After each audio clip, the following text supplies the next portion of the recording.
asshole, right? Yeah. I have no love for life or anything like that, do I? No. None whatsoever. None.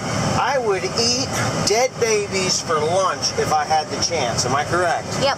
See, that's just how it goes. But, and as much as I hate these things, and I'm about ready to show you what I'm talking about, as much as I hate these things, I'm not going to club it over the head. I'm not going to throw it into the baler like Teresa would think that I would do. I'm actually going to go, there he goes. He just got loose. There he goes. God damn, I missed it. He was caught in the tree. It was caught in that clump of trees there and couldn't get out. And I was going to go turn it loose, but oh well. I guess I'll just resort to having dead babies for lunch. Right? Yeah. Pickled baby. That's what I do. Pickled baby, that's what you do. Yeah, pickled baby's a delicacy in these foreign countries like the Philippines. They eat pickled baby's feet, right? You wouldn't believe the face she's making right now. If you haven't noticed by now, I'm being quite sarcastic, and you can catch the hay rake there. That is the Peckway mid-cap rake. You haven't seen much about the Peckway mid-cap rake. It seems to be working okay right now, but that is a product development because I am an equipment tester for Peckway this year. Could you turn the camera back on me, please? I am an equipment or product tester this year. So all you people that say that I'm not an equipment tester, I am testing and improving the Peckway hay equipment line. Thank you, Ryan Stevo, the president of Peckway Equipment, for lending me these fine pieces of equipment. The hay rake has got a little bit of work to do. It is working.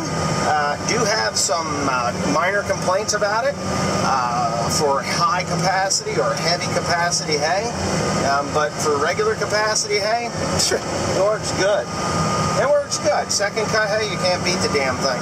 But when you get into high capacity hay, there's a couple things that need to be done, and I'll be discussing that later in another video. But anyway, so here it is. Might as well knock this out while Teresa's here filming. I am in my 8530 John Deere tractor that I purchased with my very own money. You know, my very own money, because some people don't think that I own any of this stuff. They think that I'm just, you know, farming with my dad's equipment. Well, that's not true. That's not true at all. As a matter of fact, I don't farm with any of the equipment that's owned by my father at all. Not one scrap of it. So, with that being said, I've also been accused of being extremely rough on equipment, which that isn't true either. I don't run my baler any harder than any other farmer that owns one of these things. The difference between me and other farmers that own this equipment is they don't show it on their channel if they have one. You know, and that's just the long and the short of it. I try to bring everybody that watches this channel a realistic view of the equipment that I run and the conditions that I run it in. You see that? Look, that's what I deal with here in New Jersey this year. Mud holes. So, you get around them, you kind of got to be real careful. Teresa tedded this 40-acre field out yesterday, correct? Yep. Yeah, did a good job. It's dry enough right now. As you can see out the back of the baler, the dust is flying pretty good. So life is good here. You may be watching other farming channels where everything is peachy keen and nothing ever breaks. Well, I guarantee you, everything breaks, just like my shit does. The problem is, they, meaning the other farming channels, don't have their video camera and they don't show it. I like to show the repairs because I know anybody that owns this baler or this tractor or any other tractor. Oh, wait a minute, here's another thing. You feel the temperature in here? How nice and cool it is? How many people told me that this was going to fail? Well, like Travis said from the rest of the story, we only show you what we want you to see. Now, there are some tricks to the trade when it comes to AC or HVAC preparation work. I did not purge my lines with nitrogen, and I did not vacuum them down. Would I I did was I probably broke federal law, and before I tightened up my lines completely, I actually ran some, you guessed it, R134A through the lines, purging them with R134A, evacuating any moisture that could have possibly gotten in there in the 10 minutes that it was apart, and whatever was in that line as far as an oxidization, there was no oxidization because nothing ever came out of the line. It took about a quarter of a pound of purging the gas, because you know what, in a pinch, you do what you got to do. And if you're half-ass smart, or, you know, don't exactly live by the rule book, you can get by with just about anything. And Teresa, how cold is it in here? Cold. You know, my nipples are so hard, I could cut glass with them. That's how cold it is in here. You know, that's just the way it is. So, if you're in a pinch, I can explain to you what I did. I put the little 1 pound can of R134A. I have this little trigger gizmo that you go click, click, squeeze, squeeze. And I held that until a fair amount of gas came out. Oh yeah, and don't forget the oil charge that I put in. Because all my critics, my HVAC critics, which I love anyway, because, you know, they just can't not make stupid comments. You know, how dumb do you think I am? I mean, a lot of people think I'm an absolute idiot. But I have been dealing with air conditioners for somewhere around my whole entire adult life.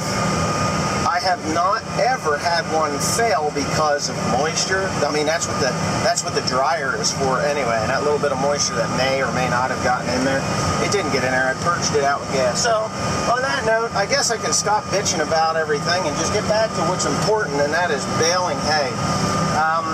A lot of people ask me all the time, what's the difference between mulch hay and good hay?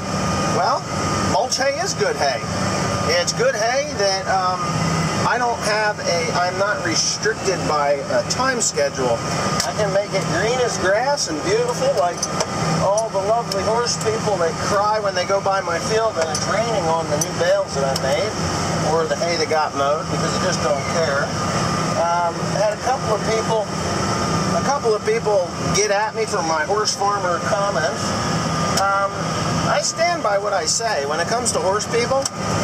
And I'm not saying every single one of them is like that, but the vast majority of horse people, they do not pay the hay guy. At some point or another, they're ripping a farmer off.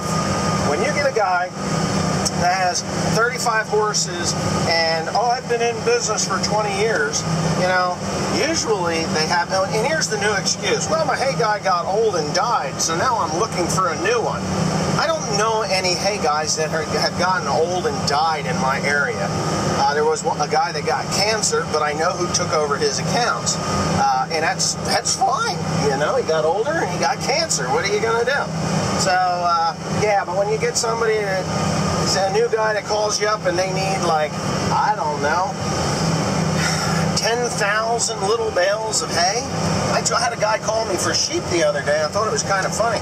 When I told him if he didn't pay me, that it would be the last business he ever did with me, and I would make sure that everybody on the planet knew that he didn't pay his bill.